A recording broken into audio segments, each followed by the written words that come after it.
Hey, this is Julian from Advanced Agent Marketing. In today's video, we are going to be going over how even an introvert can make engaging conversation and build rapport. So the concept that I'm going to be talking about and covering in today's video is called backdoor rapport. And the way that this is structured is instead of using outdated methods like the Fort method, where you come in and you spend the first 5 to 10 minutes trying to break into this person's personal life with a bunch of really forward questions about their family or hobbies or whatever.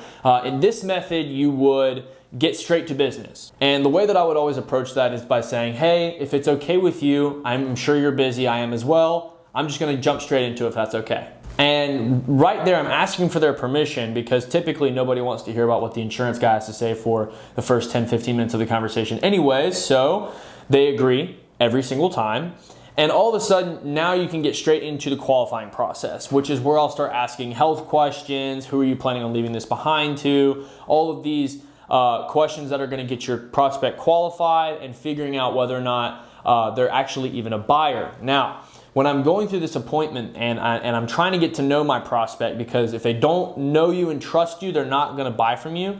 I'm always going to start slipping in little questions on the back end. And you do this by taking the middle of their sentence, which is typically where the subject lies, and you pull it out to the very end, which is the first thing that you start your sentence with. So for an example, I might be talking with Miss Jones, and I say, you know, Miss Jones, what got you thinking about this kind of thing? And all of a sudden, well, hey, I'd like to leave this behind for my husband. And, oh, great, okay. Well, you said your husband, how long have you guys been married? And all of a sudden, now I have a conversation that has stemmed from this. And so from there, I'll keep expanding upon that subject until I've gotten just enough data to be dangerous and that I can use later in the sale, but not too much to where I'm off in Mars having a random conversation about how they raised a dog together 30, 40 years ago. So what you want to do here with a prospect is you always want to get into the middle of the conversation. There's a lot of fluff that surrounds everybody's actual point, right? So for an example, I might say, hey, you know what? I'm thinking about heading to the store later. Is there anything that you might like? And the real question is, need anything from the store? So you can condense the majority of sentences into just either a few small words or just one word in general, which is typically, again, the subject. In this case, it would be the store. And so therefore, if you're using a store example, you could say, oh, you're going to the store. I would like blah-de-blah. So in the example of Mrs. Jones and her husband, when she's talking about, yeah, I'd like to leave it to my husband, all of a sudden, I want to know, how long have you guys been married? Oh, that's great. Are y'all from around here? Have you lived here your whole lives? Oh, great. Blah-de-blah, right? And then all of a sudden, they're going to give me more data with each sentence that I keep popping off at them. So, oh, okay, how long have you guys been married? So say, oh, well, we've been married for 30 years now, and our anniversary was just last weekend. Wow, 30th anniversary? That's awesome. Can you give me some tips and tricks on how to have a successful marriage? You're not going to get out of that conversation for a while. I'll go ahead and tell you that right now, because I've done this before, and you do have to be careful when you're using this method because you can get stuck in Neverland if you don't cut off the conversation. And so here's what I'm gonna tell you in regards to that. So you don't get dragged off into a whole other plane of existence when talking with a prospect. You always want to collect data and then cut it off, right?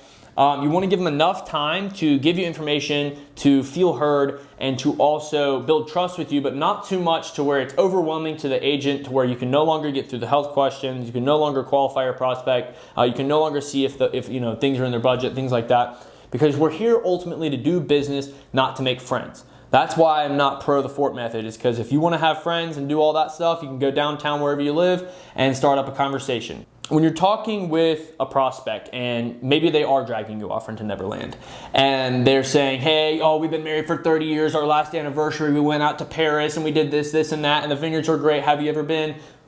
It is okay to ignore your prospect. Yes, that's what I said. You can ignore the prospect. If they're talking about all this extra stuff, it's okay to be focused, right? Because you are here to do business. And so what I'll always do is either acknowledge, right, verbally, oh, that's awesome. So here I have listed, and I'm back into the appointment. Or you can just hit them with complete silence, depending on if they're not getting the, oh, that's awesome message. If they're taking acknowledgement as a cue to continue going, it's okay to ignore them. Yeah, we were back in Monaco, blah, blah, blah, blah, blah. As soon as she stops, always be respectful.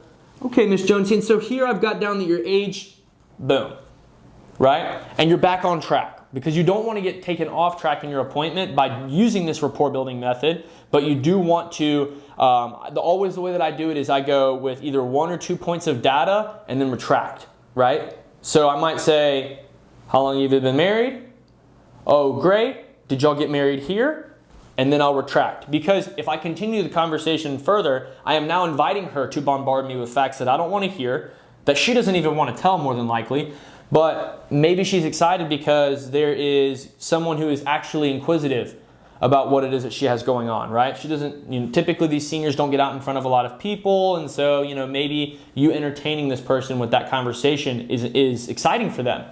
And so this is why it's such an efficient way to build rapport, is because they get excited to talk about themselves. It's everyone's #1 favorite topic. So for an example of a more common lifestyle way of using this, if you had a neighbor who's walking out, say, hey neighbor, how's it going?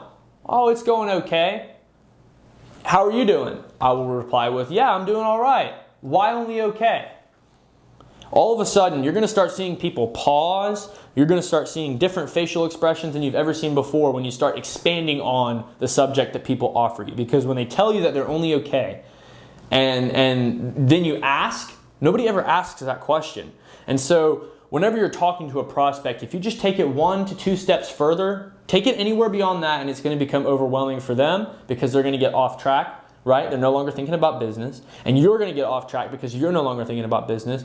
But for as long as you use 1 and 2 points of data and then retract every time, you'll build unbreakable trust, you'll build rapport like you've never seen, and you'll make friends with strangers like you never have before. Simply by asking the extra question of, is why only all right? And so just keep this in mind moving forward. You can apply this in your next sales appointment. I would suggest role playing it out with maybe a coworker, a friend, or honestly, I've done it by myself before. I can talk to a wall, but that's besides the point. So whenever you're talking to someone, instead of listening to each and every individual word, seek the subject and just make sure that's exactly what you're breaking down on every single time. Because if you start asking them, oh, okay, you said, what about that? And then you expand on a random word like that, you're going to look pretty stupid. So make sure you are expanding on the subject, and that's going to wrap everything up for today. I just wanted to give everybody a quick thank you here for watching today's video. If you found value in today's video, please drop a like and a comment down below on maybe something that you learned that was new or something that you might want to see here in the future. And for future content, for tips, tricks, and advice on how to close sales, set appointments with prospects, or build your business either online or in face-to-face with insurance, please subscribe.